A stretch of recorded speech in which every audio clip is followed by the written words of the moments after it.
All right. I'm excited to be with you today. Let's get this party started. What do you say? My name is Rizik. I'm a wealth advisor, CPA, certified financial planner. Thanks for joining me today. We are going to dive into Roth conversions.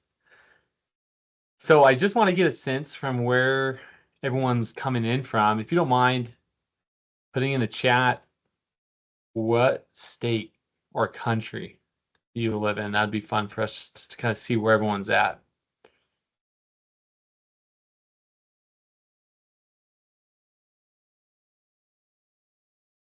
Ohio, Utah, Florida, Illinois, Michigan, all over. How fun. Texas, Florida. Awesome. Well, great. I'm excited to be with you today. We are going to have a fun conversation. So, as we go throughout this, we're going to highlight a couple of key pieces of information I think you'll really enjoy. We're going to look into what a Roth is, how it works, what's the difference between a Roth IRA and a Roth 401k, especially as it pertains to doing Roth conversions. What even is that? How do you make sure that you're doing it the right way? What are some common pitfalls to avoid? We're going to dive into all this. And then at the end, if you stay tuned, I might even show you the cover of the book that we have that's going to be published here in just a month. And we've got a number of chapters covering this content in greater detail as well. So stay tuned. If you've got questions about topics or strategies or things that I say, put them in the comments or in the Q&A, and hopefully we'll be able to answer a few of them as we go along. If it's a pretty specific question, I won't answer it as it pertains to your unique situation because this is just for educational purposes only, but I think you'll find it fun. And of course, I'm wearing my fly fishing shirt, finance on the fly, right? It's my lucky shirt. All right, let's dive in. Okay, so for starters, as you get older, your life, your goals, your finances, where you put that next dollar, it changes.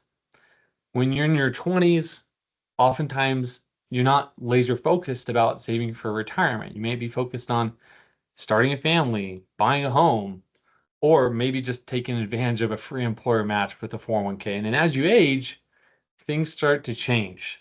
Maybe it's lifestyle creep, or maybe you have the home and you want to save for your kids' college, whatever it may be. At the end of the day, financial planning at its core is making sure that where you put your very next dollar is aligned with your goals and that you're intentional with how you save and where you invest. So just keep that in the back of your mind. For a number of the situations that we're going to address today, we're going to be looking at individuals kind of in the 50s to 60s range. That's just because for many of you, that's when large Roth conversions start to make sense, or at least we want to put them on the radar from a financial planning standpoint. That's not to say that you can't take advantage of Roth conversions when you're younger. There's certainly an instance where it can make sense, and I'll show that to you in just a moment. But just recognize that for many of the families that I work with as a financial advisor all around the country, we really start to plan specifically around Roth conversions. We'll look at the details of that in just a second. Okay, let's look at the three big types of accounts that you can use to invest in. We've got the pre-tax or tax-deferred account. Oftentimes we call these traditional accounts. They all mean the same thing: pre-tax, tax-deferred, traditional. This is money that you put into a retirement account. It reduces your taxable income today, and then down the road, when you go to take money out, you'll pay taxes then. Tax-free, on the other hand, this is going to include the Roth IRA and the health savings account. This is money that you've put in and will grow tax-free. Down the road, when you take the money out, you can get tax-free distribution then. Really powerful from a wealth building perspective. The third one is after tax or a brokerage account. Now, sometimes we call these taxable accounts. We're going to look at another type of an after-tax contribution in a moment, and I'll highlight the key differences. But I just want you to understand that when I say the word taxable or brokerage account, we are looking at investments outside of a qualified retirement account. And then we've got the HSA, right? I already talked about it before. I had to put it on there a second time. I know I already mentioned it, but the health savings account is it's all the best features of these accounts, right? Tax deductible coming in, tax-free growth, tax-free coming out. Wonderful if you pass away, it goes to a spouse. It's just an incredible retirement planning vehicle that unfortunately so many people are missing out on. So we'll touch on that for a moment as well. Let's dive into pre-tax retirement accounts. For many of you, this is going to represent the lion's share of your retirement savings, right? The money that you put in, you got a tax deduction, you kick that can down the road, and eventually you'll be on the hook to take that money out, either when you choose to in retirement or when the government forces it out with required minimum distributions, RMDs for short. Those required minimum distributions kick on. They used to be at age 70 and a half. Then they said 72. This year, if you're turning 73, that's the magical age, and it will eventually be 75 in the future, unless they change the law. To calculate what a required minimum distribution is, we look at the previous year's ending account balance, so the December 31st statement value, and divide it based on a factor of your age. In essence, the older you get, the more as a percentage of your retirement the IRS will require you to distribute. And if you're using Fidelity, Schwab, Vanguard, they'll do that math for you and they'll tell you what that amount is. We use Fidelity here at the firm for our clients, but they're all pretty much the same at the end of the day. With pre-tax retirement accounts, you can control the timing of the deduction based on when you put the money in and how much you put in. And it can be advantageous to get a deduction or to front load contributions in connection with itemizing. We'll talk about that in a moment too. Okay, Roth IRAs. Let's dive a little bit deeper here. Contributions you make to a Roth IRA are with after-tax dollars. They grow tax-free. There's no required minimum distributions on them. Inheritance planning. Okay, with Roth IRAs, they're an extremely tax-efficient tool because they pass on to the next generation income tax-free. So if you give money to your kids in a retirement account and it's a Roth, they can take the money out whenever they want within a 10-year period of time if they're adults, and it's all tax-free income. It's pretty powerful. It can also help to keep your Medicare premiums low. IRMA stands for the Income-Related Monthly Adjustment Amount. In essence, the way Medicare works today, and let me just say this, Medicare and Social Security, they got a lot of changes coming. And by 2034, 2035, we're going to see some evolution in the way Medicare and Social Security is administered in terms of the costs and how much is being received as benefits. But anyways, with IRMA, the more income you recognize in retirement, the more you will pay for Medicare Part B and D premiums. Part D is for prescription drug coverage. Regardless if you're on supplemental Medicare, Advantage, original Medicare, it does not matter. You will pay more as you go above those tiers. Now, here's a key difference. When you're in retirement, if you're going to retire early, many of you are either going to stay on your health insurance from your previous employer for a limited period of time called COBRA. Oftentimes it's really expensive and prohibitive. So you'll jump off of that. And if you're not yet 65 and eligible for Medicare, you'll shop it out on the Obamacare website, the ACA, right? ACA.gov, Affordable Care Act. You'll type in your income, you'll type in your zip code, and they'll give you a range of options to choose from for health insurance coverage. We call these metals. It ranges from bronze, silver, gold, platinum. Most of you will likely be in the bronze to silver range. You're probably going to get a relatively decent high deductible health insurance plan. You're still eligible for HSA contributions. And that will be the situation until 65, at which point you pop onto Medicare. When you are on Obamacare, they look at your taxable income and listen, it may be adjusted gross income, it may be modified adjusted gross, but I'm just going to use the word taxable income from here on out, not to get in the weeds, just to kind of keep it top level. And for many people, it's going to be the same anyway. They'll look at your taxable income in the current year to determine how much in subsidies you get, or in other words, how much you have to pay for health insurance premiums under Obamacare. Current year is what we're talking about. With Medicare, there's a 2-year time delay. So they look back, let's say you file when you're 65, they look back in the year you were 63, what was your income then? And that drives how much you pay for Medicare premiums when you're 65. So in other words, if you're retired at 63, the year in which you're 63 is going to impact your health insurance premiums when you're 63 and again when you're 65. The list goes on for the Roth, but that's good for now. At the end of the day, just know it's a tax-free asset. It's really, really powerful. All right, Tom, you got a question. Let's answer it here. Tom says, is there a rule of thumb guide if it's beneficial to do a backdoor Roth? We're going to talk about that, Tom. They're coming. Backdoor Roths are coming. Okay, here's the income phase outs for 2024. If you're single, between 146 and 161. If you're married filing jointly, 230 to 240. So here's my question for you. Well, actually, let's rewind.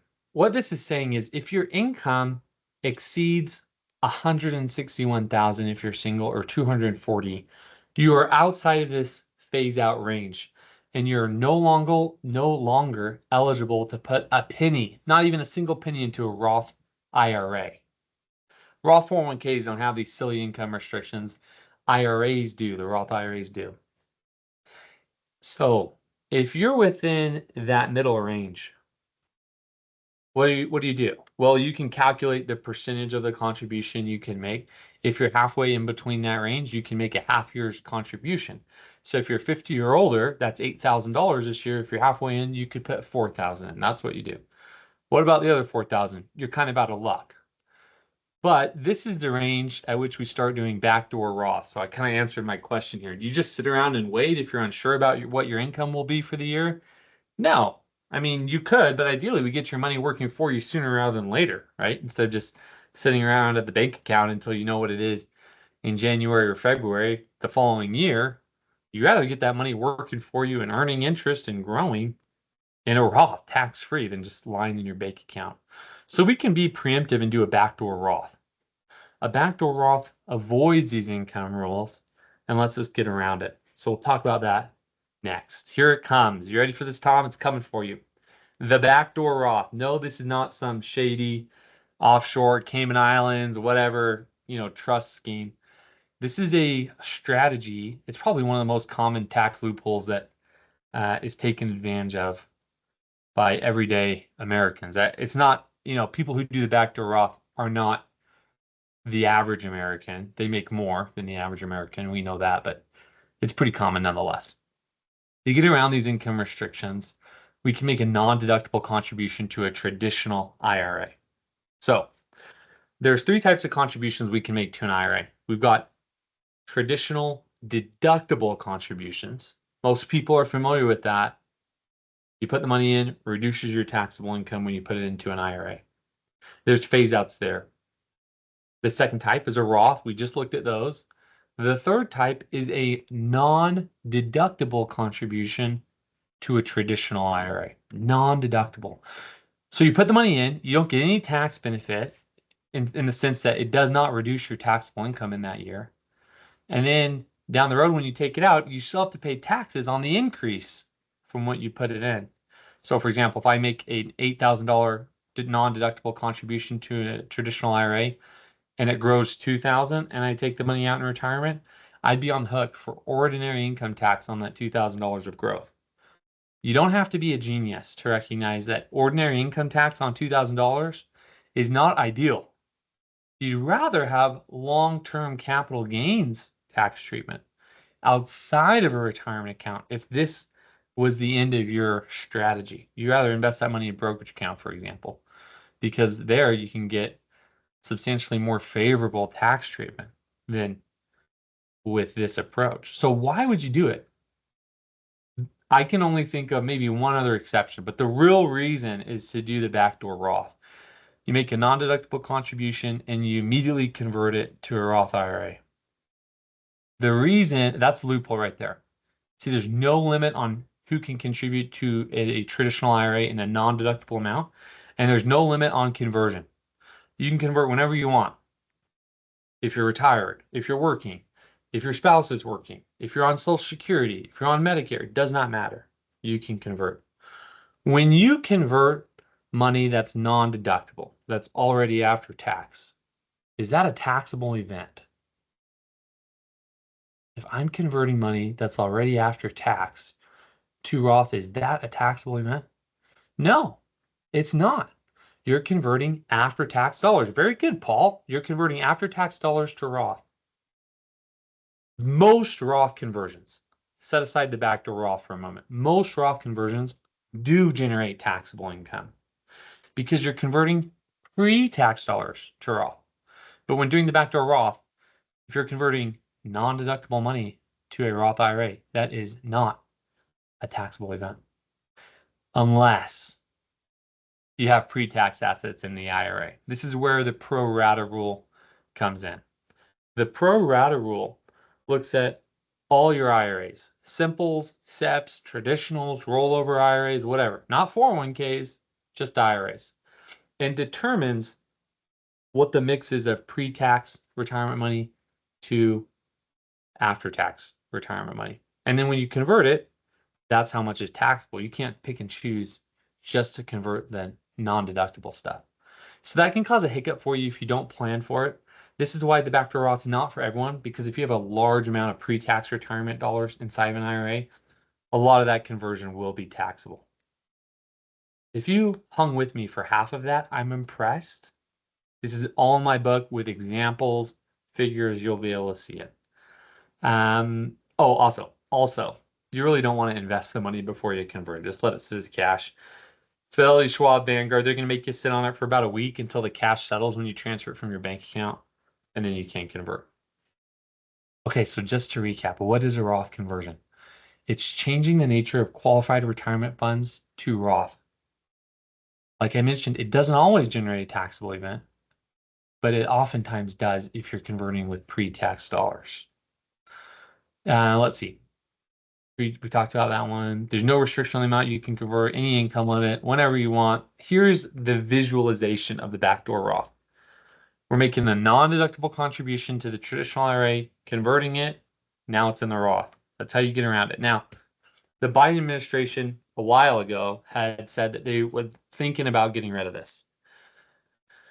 The Harris administration has also mentioned it, but I think they've got bigger fish to fry. And it would take overhauling the tax legislation. We need some serious tax law changes for this to be done away with. Specifically, they've talked about limiting who can convert and how much they can convert. But at the moment, I think there's bigger fish to fry for them. Okay, so again, let's look at these retirement contributions here. We've got pre-tax, tax-free. We mentioned the after-tax. There's this fourth one here, the non-Roth after-tax contribution. That's the fundamental piece of this backdoor Roth. Now, I can't think of a cool name for this other than NRATSI, and it just doesn't roll off the tongue like a BDR, like a backdoor Roth does, but we're working on it. We're working on it as a financial industry. That's the foundational piece of this that allows you to take advantage of the backdoor Roth. Deborah says, is there a 5-year rule? All right, let's talk about this. I knew the 5-year rule was coming up. Okay, Deborah, here's how it works. When there's two big 5-year rules. The first 5-year rule says, hey, if you've got a Roth IRA account open, the minute you put $1 in it, it starts the clock. January 1st of the year, you made a contribution. So if I made a contribution in February 2024 for last year, for 2023, it starts at January 1st of 2023. So it starts the tax year, and it says you can't take money out of the Roth IRA completely tax-free, including the earnings, until we've satisfied this 5-year rule, regardless of your age. Remember, let me say that another way. Remember, Roth contributions that you make directly, so not a backdoor Roth, but just a regular Roth contribution, you can pull those out within 5 years. It's the earnings that need to meet this 5-year rule in order for you to get the tax-free treatment on the growth, on the increase. That's the first 5-year rule. So let me say this. Of course, this is for educational purposes only, you know this. But if I was meeting with somebody and they were a client of mine and they didn't already have a Roth IRA open and we were concerned about this rule, the first thing I would do is open a Roth, convert $1, and start the clock. If assuming they couldn't just make a direct Roth contribution. Because I want to start that clock as soon as possible. Okay, the second rule. the second 5-year rule for Roths has to do with converted dollars. Let me paint this picture with you. You know that if you make contributions to a retirement account and you take the money out before you're old enough, we're going to say that's 59 and a half. 401ks have a slightly different rule. It could be 55, but let's say 59 and a half. If you take that money out early, prematurely, you're going to face a 10% early distribution penalty on top of taxes. So here's what was happening. People were socking away a ton of money in traditional IRAs, converting it to Roth. Remember, when you do a Roth conversion, that doesn't trigger a 10% penalty, staying one qualified retirement account to another. They were converting it to Roth and then taking it out and saying, hey, this converted amount is just like a contribution. This is principal, Roth principal dollars. That's not a taxable event. I'm taking it out and not subject to a 10% early withdrawal penalty. So the IRS got smart and said, nah, we're not going to let that fly. We're implementing another 5-year rule so that converted dollars have to stay in there for at least 5 years if you're younger than 59 and a half. If you're older than 59 and a half, it's a moot point, that second 5-year rule, because you already checked the box. That's to say, if I had Roth money already when I was young, and then fast forward, and I want to do some Roth conversions when I'm 55, 56, 57, 58, that's fine. I can convert them. I can convert money when I'm 58, take it out when I'm 59 and a half, and I've checked both boxes on the 5-year rule. That's probably more than you want to know, but it's a big one. It comes up a lot, and there's a lot of articles that are misleading. People don't fully understand how it works. So remember, I just want to get this laser focus in you because we're about to talk about the mega backdoor Roth in just a moment. And it's important you understand the 3 types of contributions. And by the way, I can't tell you how many times it breaks my heart to say this. I've seen people make contributions to a 401k thinking they were making Roth contributions. And in fact, they were making after-tax contributions that were non-Roth. If you work for a small company, chances are they're going to give you a 401k. And they're going to for sure give you the option to make a traditional contribution. Reduces your taxable income this year, kicks it down the road to the future. Roughly 70 to 80% allow for Roth contributions, 70 to 80% of 401k plans. So more than likely, you have a Roth option as well. If you work for a larger employer or an employer who's chatted with me and is trying to do a backdoor Roth, then we're going to include in their 401k plan for the company a third option, this after-tax contribution. And that is the fundamental piece to doing a mega backdoor Roth. But just understand here that the interest, the dividends, the earnings you get with after-tax dollars are not tax-free. They will be taxable as ordinary income when you take it out. All right, we talked about the pro rata rule for a minute. Let's talk about the mega backdoor Roth. If you've got a ton of money that you don't know what to do with, what a problem. I feel so sorry for you. Let's give you some direction. If you want to save money for retirement in an extremely tax efficient way, you can, in 2024, blast past the $23,000 limit you thought existed on 401ks. And don't forget $7,500 if you're over the age of 50, so $30,500 for those of you who are a little bit more mature. You can blast way past that with backdoor Roths because the contribution limits for 401ks are actually much greater than you originally anticipated. They're $69,000 if you're under 50, $76,500 if you're 50 or older. Those contributions that you make above that $23,000 limit or that $30,500 limit are either coming from 2 places. Your employer's matching contribution fills that space out, or after-tax contributions that are non-Roth. Let me show you what I mean by this. The first, let's say someone wants to save $69,000 in a Roth in their 401k. They really just want to jam pack it full of tax-free assets. They love the tax-free growth. They just eat it at breakfast, lunch, and dinner. And by the way, typically these are clients that are in really high income tax brackets. They just still see the value of the Roth. I don't have to tell you, you probably already know this. The Tax Cuts and Jobs Act is going to end at the end of 2025 if Congress doesn't do anything in the meantime. And tax rates are going to go up for most Americans a few percent. Now, that's a little something to worry about, maybe. The big worry is the fact that government is spending out of control and the deficit is just getting higher. Eventually, they're going to do something and they're going to need to raise taxes, right? That's just how these things work. And we'll see what happens come November. That's going to kind of dictate a lot of how we do tax planning here. But I just want you to understand that there's nothing stopping Congress from raising taxes higher beyond where we were in Obama era tax legislation, which was where we'll go back to after the Tax Cuts and Jobs Act ends or sunsets.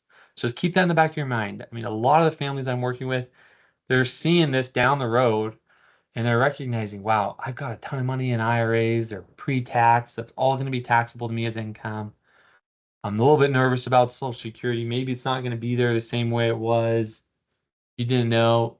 Most experts think by 2035, it will pay out roughly 80% of benefits because there just won't be enough tax revenue coming in from people. So either your kids need to have more kids to work, as the saying goes, or they're going to change it. I think they're going to change it. Um, so, anyways, just something to keep in the back of your mind there. Many people are saying, I want to diversify my taxes or my tax exposure within my assets that I have saved for retirement today.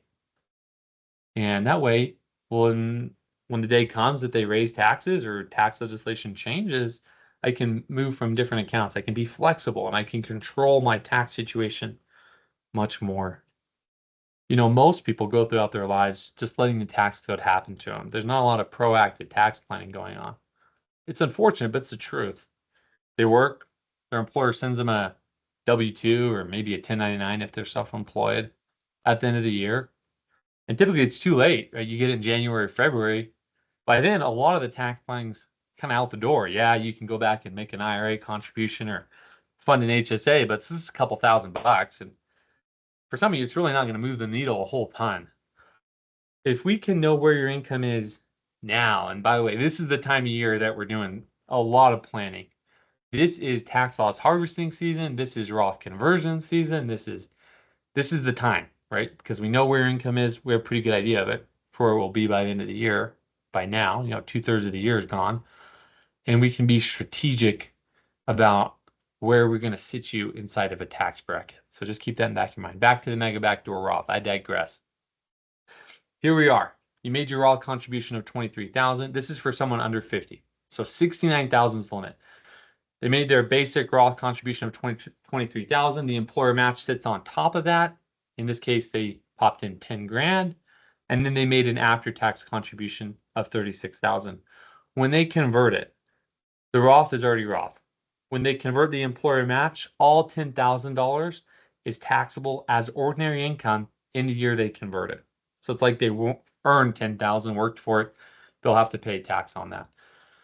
The after-tax contributions after tax, you convert that non-taxable event. So here, to get $69,000 in to a Roth, that's how it would work. Pretty powerful stuff. If you're over, did I show the other one? Oh, I don't have it on the slide deck, but just understand that if you're older than 50, you get an extra 7,500 on top of that. So pretty powerful stuff for Roth. Is the mega backdoor Roth possible with 403Bs? Says James. It could be. It's less common. 457s. I haven't seen it with the 457. Let's see. Andre says Roth 401k is a 5-year rule for separation. It does, but if you roll it to a Roth IRA that already has satisfied the 5-year rule, moot point. It doesn't matter. Good question, Eric. If you have a Roth account at a brokerage firm, can you still do the mega Roth with your employer's 401k? Yes. Yep. This is just the 401k strategy. Good question. Matt, we'll take yours. Last one, then we'll keep moving here. If I convert 200,000 from a pre-tax IRA to a Roth in 2025, wait out the 5-year rule, can I use that 200,000 to pay tax on additional conversions in 2030? You're 48 currently. Yes, you can use that. You can do it that way. Although I probably wouldn't recommend it because I want that Roth money grown for as long as possible. I want to look to other sources to cover the tax on conversion. Ideally, when you convert money to Roth, you got to have somewhere to cover that tax. Ideally, it's going to come from a bank account, maybe a brokerage account. The last place we want to look is from within a retirement account, like an IRA or 401k. That's the last place we would look to. just because there's greater tax consequences. Plus, that's just less money we can convert to Roth down the road in the future when we take it out. Because when you're retired, you can't add new money to retirement accounts. Like that ship has sailed. You have to have earned income to make contributions to IRAs and 401ks or a spouse if it's an IRA. But you can convert as much as you want pre-existing dollars you've saved in the past. Hopefully that makes sense. All right, let's continue on. What do you say? When you're doing the backdoor Roth within an IRA, like I mentioned, big things to look out for is the pro rata rule. Okay, so just make sure you're planning. If you've got pre-tax money and you want to do it, just make sure you've set aside enough to cover it. It's not always a no-go if you've got pre-tax money. You can move it to a 401k. Sometimes that's a good move. Sometimes you just keep it where it's at. Just make sure you kind of keep that in the back of your mind as you're doing your financial planning. It's unwise to invest the non-Roth after-tax contribution, like we mentioned. Sometimes there's fees, transaction costs, account closure fees, blah, blah, blah. With some of the older financial institutions, I won't name names, but like Fidelity, Schwab, Vanguard, low-cost discount brokerage firms, they typically aren't going to have these fees. Don't forget, please, do not forget Form 8606. Okay, folks, if you're doing your own taxes or if you have a tax preparer, a lot of them don't know this. You'd be surprised how many, and bless our hearts, I'm one of them, how many CPAs do not understand that there's such a thing as a non-deductible contribution to an IRA. Like they don't know it. It's not part of the curriculum when I took the CPA. So just kind of keep that in the back of your mind. But it's Form 8606. So if you do decide to do the backdoor Roth, please make sure that you or your tax preparer fills it out correctly. There's a lot of misreporting going on this form. And I would hate for you to pay tax twice. Oh, it just makes me, that would make me, I could not go to sleep at night knowing you paid tax twice on a backdoor Roth. And don't forget, if you don't have any money in an IRA, you're just starting out, you make a non-deductible contribution to an IRA, convert it to a Roth, you're not paying the tax on conversion. So, something to think about. 1099-R, that's the tax form that these financial institutions will send you by February or March that report these types of conversions, whether it's a 401k or IRA. So listen, at the end of the day, the goal when we're doing Roth conversion and Roth planning is to maximize your after-tax income and assets. Well, the goal of financial planning is to live your life on your terms with the people you like, right? That's financial planning. It's not to be the richest person in the world. If it is, you're in the wrong place. Okay, it's not going to be a good fit for us to work together. But if you want to align your values, your goals with your money, your savings, then let's continue this conversation. With Roth conversions, we want to fill up specific tax brackets. So now we're done with the backdoor Roth. We're done with the mega backdoor Roth. I want you to think converting existing IRA money. We're filling up tax brackets to different points. Right now, in the tax code, there are 3 different buckets of taxes. We have the lows, the mediums, and the highs. The lows are sitting at 10 and 12%. Those are the lowest brackets. Then we get a big juicy jump to 22. So if you're in the 12% bracket and you're at the top end, you fold it all the way up, every dollar you earn beyond that is now taxed at 22%, a 10% marginal tax difference. Say that, you'll impress your friends and family, your spouse, you'll sound like the biggest tax nerd. A 10% marginal increase in your tax rate. That just, CPAs, they love saying that stuff, but now you know what it means. We're just saying that the very next dollar is taxed at 22%. If you go, so we go 22 to 24%, 2% difference. From 24%, we jump up a big one from the mediums to the highs. We go from 24 to 32, an 8% difference, 32, 35, and 37. And by the way, these are going to change in 2026. You know that already, if Congress doesn't do anything. If we are filling up if you're at the top end of the 12% bracket, we want to be very intentional before we convert more and jump you into the 22% one, because that's a big change. if you're in the 22% and you're at the very top end of it, and we're saying, hey, should we convert? It's not that big of a difference to go to 24, right? A 2% difference. So maybe you say, yeah, let's just pony up and convert it. Or if you've got an inherited IRA and you're saying, oh, maybe I'll just take it out over the next 10 years, evenly 1/10. Maybe you say, actually, I'm going to front load that instead of a Roth conversion. A distribution from an inherited IRA is very similar from a tax perspective. We'll just fill up our current tax brackets and we'll go to the 24%. And maybe you might do this because you know that in a year and 3 months, what is 22% today will be 25% January 1st, 2026.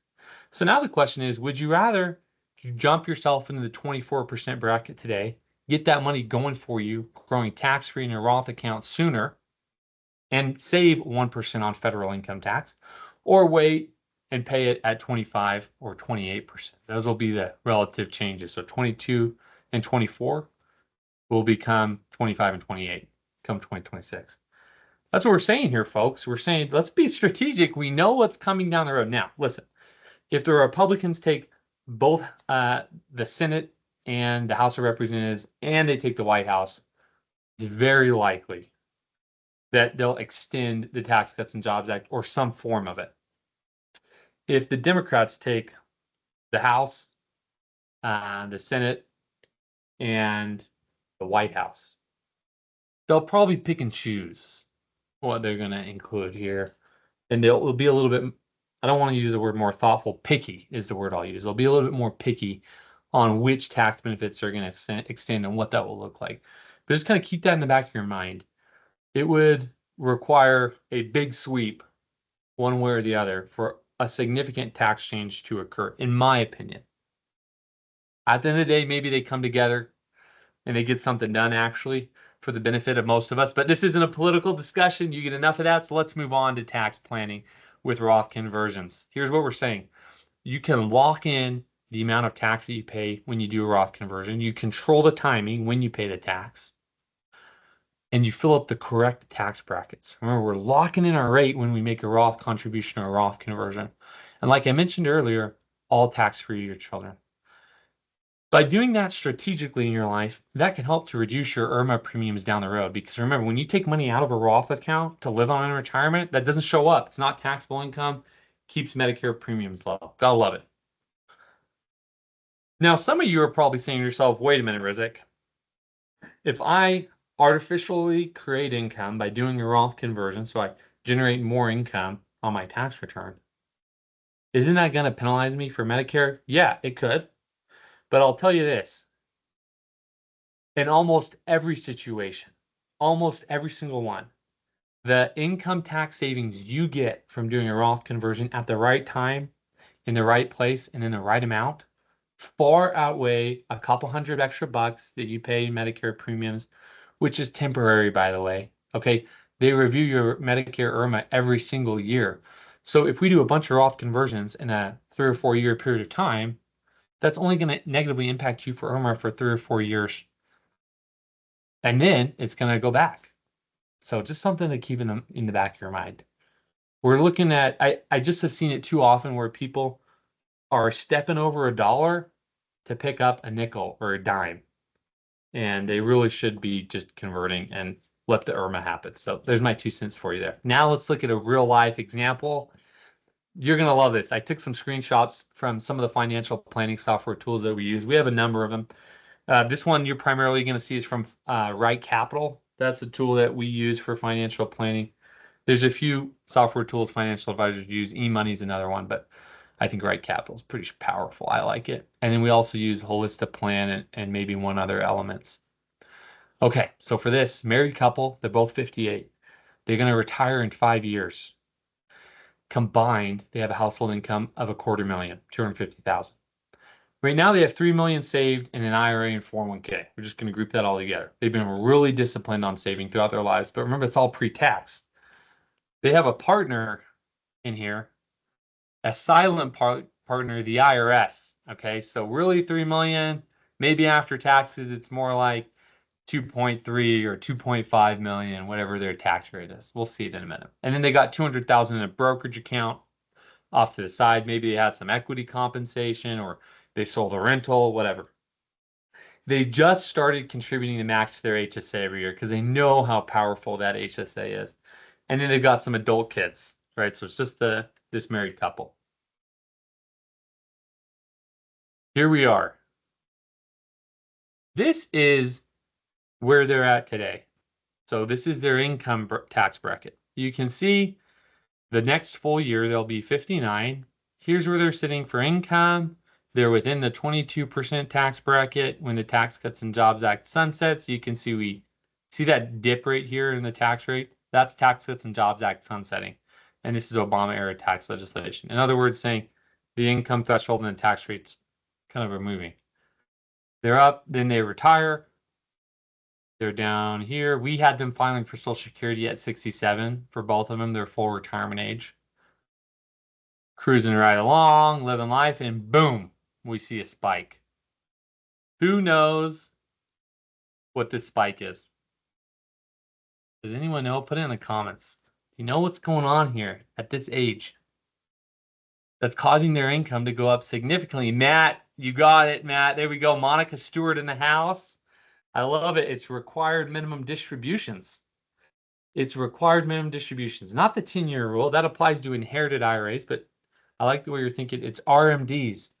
For them, it's when they turn 75 based on their birthday. That all of a sudden the government says it's been fun. Remember that 3 million that you had? Well, that's been growing and compounding all pre-tax. It's been fun. Let's start taxing that. Right? In those first few years, RMDs are somewhere in the neighborhood of around 3-4%, but they get bigger the older you get. And you can see for them, that spikes them into some high tax brackets. That's something to keep in your back of your mind.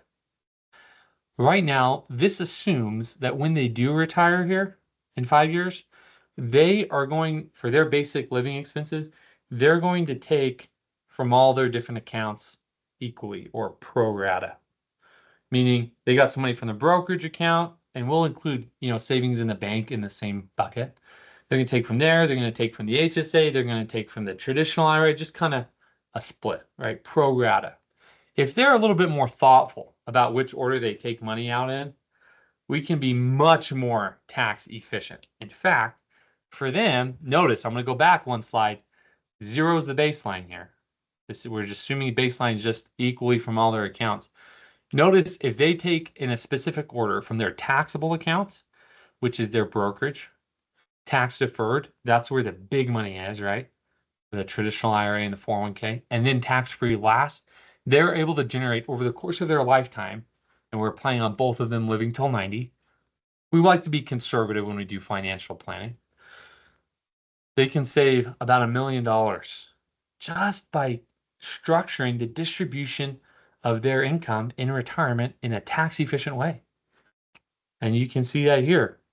They retire, income's low because we're drawing from brokerage accounts, we're doing tax loss harvesting, we're doing tax capital gain harvesting, we're pulling from brokerage accounts, and then we get the spike. Okay, now let's take it up a level. What happens if they do a Roth conversion and they fill up that 10% bracket in between when they retire and when they take Social Security, which is a prime example of when Roth conversions could make sense? You can see it fills it up. I don't know if you can see that little blue line. I'm going to go back a slide. Look right here, okay? Goes away, so there's no Roth conversions. Now watch. Little Roth conversion. Did you see this number go up? We went from 1,042,000 better off to 1,177,000. Hey, that's strategic, and that's by just doing a couple of years worth of Roth conversions at the 10% level. Pretty low. What if we jump it up? What if we fill it up to the 12%? And by the way, you're going to start to see the split. See how it says 12 and then 15% tax bracket? That's showing you what the tax bracket will be after Tax Cuts and Jobs Act ends. So what does 12% say? Will be 15% in the future, like we mentioned. So for them, wow, this definitely makes a lot of sense. You can still see the value of this increasing. They're having more assets in their portfolio by doing Roth conversions in this window of time at the end. Let's continue on. Should we fill up the next tax bracket? What do you think? Should we take that jump to 22%? Watch this number here. It went down if they fill it up to 22%. it went down. How much? 1,235,000, 1,215,000, roughly $20,000 different. That is an immaterial difference. Okay, that should not stop you from making the conversion. That's a pretty small difference there. And there's a lot of assumptions we've made in this plan. Wouldn't you agree? This is the assumption that tax law, once it changes in 2026, does not move an iota up or down for 30 years. That's a huge assumption. That's massive. Wouldn't you agree? If you think that tax rates will be higher, even by just a little bit, you would be encouraged to consider more Roth conversions in this situation. And the value would be greater. When we can play that, in the background, what I'm not showing you here are all the different features we can toggle to say what happens if tax rates increase by 5% and they stay that way for the prolonged period of time. You'll see the value of Roth conversions sooner do better, right? Because if taxes are going to be higher down the road, if tax legislation changes, boy, be better off to convert that money today and have more tax-free assets in the future. What happens if we jump to 24%? Okay, now you can see, wow, that really drops it. We should not be converting 24% for this client. And by the way, that will be 28% for them. So we should not be doing that for them. But there is a case to be made in this situation to go beyond 12, to take that 10% jump. Remember how I mentioned we want to be cautious? In this situation, the argument could be made either way. We haven't looked at their goals, their financial situation. If they want to leave money behind to kids, that's going to drive how much we convert. If they're donating to charity, that's all going to impact us. But it could be a case either way. So I use this illustration to show you that we were on the fence here for taking the Roth conversion or not. I'll tell you, most of the clients I work with, they decide to take the conversion. And that's probably what I would do if I were in their situations, given what we know today. Like I say, tax legislation evolves, so we'll keep an eye on this. Okay, in this illustration, we're going to have the same everything, okay? We're just going to show you other pieces of the financial planning tool we use. I want to show you that in this situation, they have now generated, by doing Roth conversions strategically, much more assets and ultimately income that's going to be tax-free. Remember it before. Let's go back to the base case. Remember where we started here. No Roth assets other than the HSA they just started. Nothing. Brokerage accounts and pre-tax, that was it. But by the end of it, by converting in those years, almost 50%. Here's the federal tax projection for this family. In the base case, so without doing Roth conversions, over the course of their lifetime, they're expected to pay $2.7 million in federal income tax. You thought you were paying a lot in taxes. Wait until you add it up over a lifetime and you live till 90. Now, don't get me wrong, they had $3 million saved for retirement and IRA. Not all of you have that amount. Some of you do. Some of you have maybe more. But it just shows you, wow, that's a lot of tax, right? 2.7 by doing Roth conversions, we're able to drop it down about 900 grand. That's pretty awesome. By taking some of this income that would have been generated by RMDs and shifting it earlier through a Roth conversion, we smooth out that income over time. Smooth as butter. You'll see that phrase used once or twice in the book. We smooth it out over this period of time. That's one core principle of tax planning, smoothing income. Another one is shifting income. That would be done if you give money to kids, right? We shift it from your tax position to somebody else's. More on that in the book.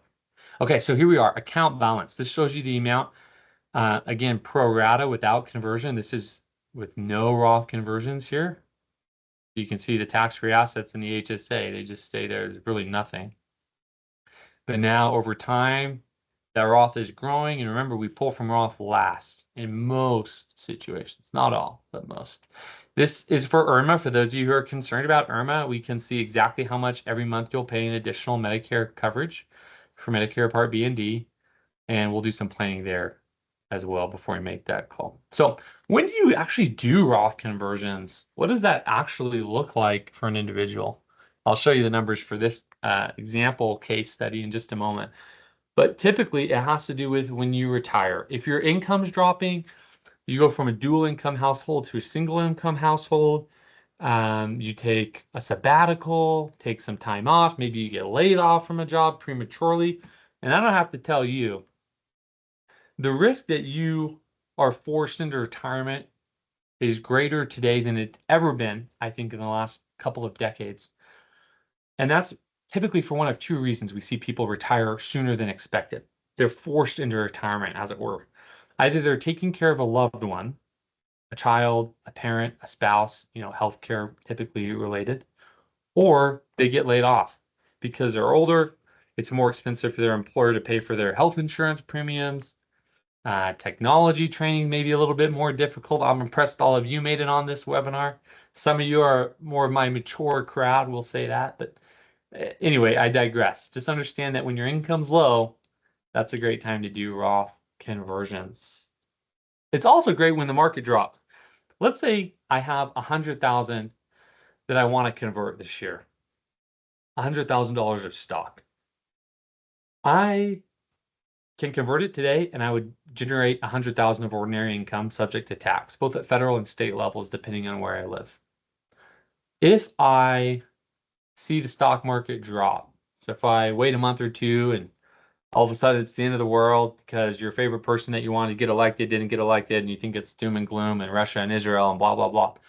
You think the market drops, all of a sudden, if you convert, I'm not sure I went down that rabbit hole, but if you convert and let's say the value of that 100,000 is now 80,000, wonderful. You're only going to generate 80,000 of ordinary income. Now, it's sometimes hard to time the market that way from a tax perspective. Again, I'm not saying you time it from an investment perspective, but just from a tax perspective. Ideally, you'd do the Roth conversion when your assets are low. So in bear markets, in recessions, people are nervous. That's ideally when you do a Roth conversion. So that's hard to do. But if we know where your income is going to be for the year, we've done some financial planning ahead of time. We know where you're sitting. When we see that market drop, let's jump on it. We don't have to do a Roth conversion in the fall. We can do it anytime. When you do a Roth conversion, in the year you do it is when you face the income tax. So if I do it January 1st of 2024, then 24's taxes will feel that. It doesn't go back in time like it does for contributions. So, all right, let's keep cooking. We're having so much fun here. Got a few minutes left. How would inheriting an IRA impact this strategy? You realize, I'm sure you do, that many people inherit in their 50s and 60s. So when you're 50 and 60s, when you're in that age group, odds are your parents are getting a little bit older. Sometimes that's when they pass away and you inherit. Today, since the passing of Secure Act in late 2019, if your parent has passed since 2020, you're required in almost every instance to take it out within 10-year period of time. There's specific rules for what we call an eligible designated beneficiary, and we won't get into all that today. But 10 years, that's now squeezing your income into a tighter period of time. We may delay Roth conversions a little bit, or we may use money from the inherited IRA to actually cover the tax on Roth conversion. That's a very wise strategy in many instances because that money's got to come out of the inherited IRA anyway. Might as well use it to cover the tax on conversion. You cannot convert inherited IRA dollars to Roth. I'm sure one or two of you may be wondering. You can't do that. If it's a spousal IRA, there's some exceptions. We want to do some planning there. But if you've inherited it from a parent or someone who's 10 years or older than you, we want to consider that from Roth conversion standpoint. Okay, so let's go back here. This assumes, I'll show you just another illustration for fun. Married couple, 62 and 59, they're retiring this year. They're going to file for Social Security benefits early at 62, 3.4 million in an IRA. They had $1 million pension. They decided to roll it over because they want to be in more control of managing that asset instead of just getting the monthly annuity from the pension.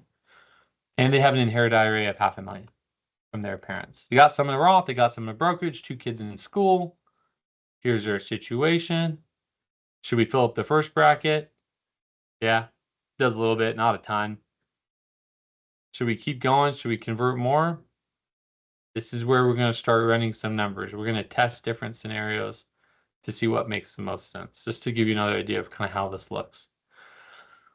Now, what's cool is when we model this out, we want to recognize there's some assumptions, right? When we do financial planning, some of it's science, some of it's art, and some of it's guess. It's a shot in the dark on how long you're going to live and what taxes will look like and the investment growth you'll see in your IRAs, what the RMD will be like.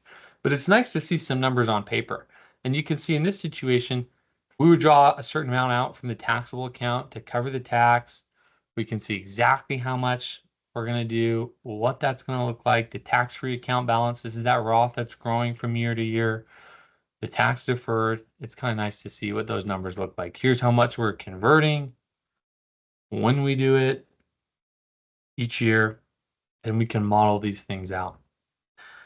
And here's the different tax buckets or tax brackets that we're filling up from ordinary income and capital gains. All right, Paul, you got a question. The tax rate for for example, high income couples example seems low in these scenarios. Can you explain that? Well, we got standard deduction. That's going to pull it down a little bit. And then they also were donating to charity, but not a ton. They're taking standard deduction on that. It's just where they sit for married filing jointly. Who can have an HSA? Anyone with a qualifying high deductible health insurance plan can have an HSA. You don't have to be working. Your employer doesn't have to offer that to you. Okay, let's talk for a moment here on QCDs. Isn't this fun? Shoot, Thursday night, been back, hanging out with Rizik, talking personal finance, retirement planning, financial planning. It's a ball. It's fun to see a few of you on here are clients. Most of you on here are not. So it's a good insight for you to kind of see what working with a real financial advisor looks like. Deborah says, Geek Fest, LOL. Tara, love this stuff. Hey, there we go. I'm all about it. I'm all about it. Okay, so here, let's talk about QCDs. When you turn 70 and a half, and don't ask me why, your Congress has written into the tax law these half-year increments. It's beyond me, but hey, that's who you get to elect in November. They have said when you turn 70 and a half, you can do what's called a qualified charitable distribution. In other words, you can take money out of an IRA that would otherwise be subject to ordinary income tax, give it directly to a charity, and avoid picking it up as income. Up to 100, is it 105,000 this year? It's been 100,000 for years. I think they just raised it. It's either 105 or 110. Let me just look it up. Everyone sit tight for a minute. QCD limit. It's 105,000. There it is. 105,000, what you can do in 2024 per person. Now, I recognize a lot of you aren't giving away $105,000 to charity, but let's say you give $20,000 a year on average to charity, tied to a church, whatever it may be. Odds are you're probably not getting a big benefit when you file for your taxes because 9 out of 10 Americans today are taking the standard deduction. And if you're taking the standard deduction, you don't get any tax benefit for charitable giving. But if we can now group those deductions together, all of a sudden we get a tax benefit. We might decide to do this through a donation in kind or a donor advised fund or charitable trust. There's many different strategies, but we're kind of pushing together itemized deductions so we get the full benefit. If we do a big, juicy itemized deduction, that just sounds fun to say, a big, juicy itemized deduction, that's a year we might want to do a big, juicy Roth conversion to then offset that income and take advantage of that big deduction that we're getting. QCDs allow us to do that. We don't get a tax deduction for QCD because we never pick it up as income in the first place. Pretty powerful stuff. You got to be 70 and a half to take advantage of that one. Let's continue. All right. Let's actually speak on, well, let's pause there. Here's my contact information. You probably already have it. It's my phone number for the office, my email. If you're at the point where you're saying, you know what, doggone it, this Rizik guy, he's on to something. You know, this is real financial planning. It's not selling garbage annuities. It's not talking me into some index universal life insurance that's going to solve all these problems I really don't have. This is actually what I need. Let's chat.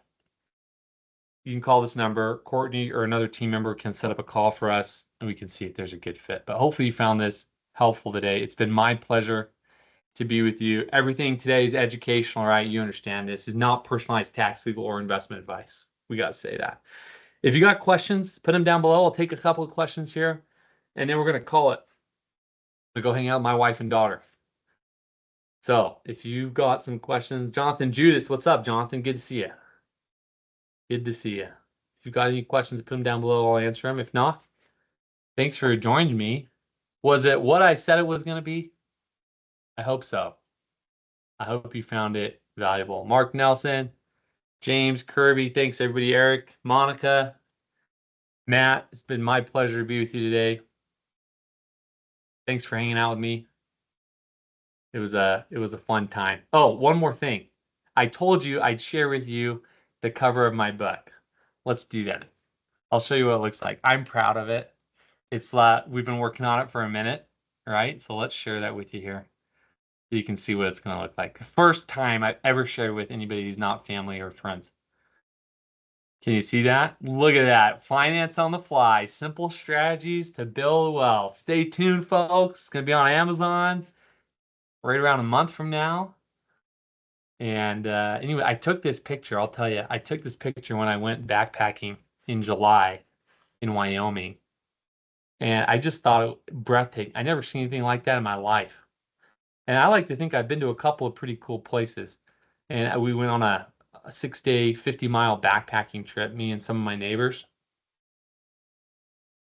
And I saw it and I said, this has got to be it. And I talked to my wife, and my wife's like, you got to make this the cover of your book. So this is where we're at. And anyway, this is what the front, back cover, and spine will look like. And stay tuned for the book. I'm excited. So thanks for joining me today, everybody. It's been fun. Have a great time. Paul, yeah, I was fly fishing. You better believe it. Finance on the fly, for sure. All right, everyone. We'll see you. Thanks. Have a good evening.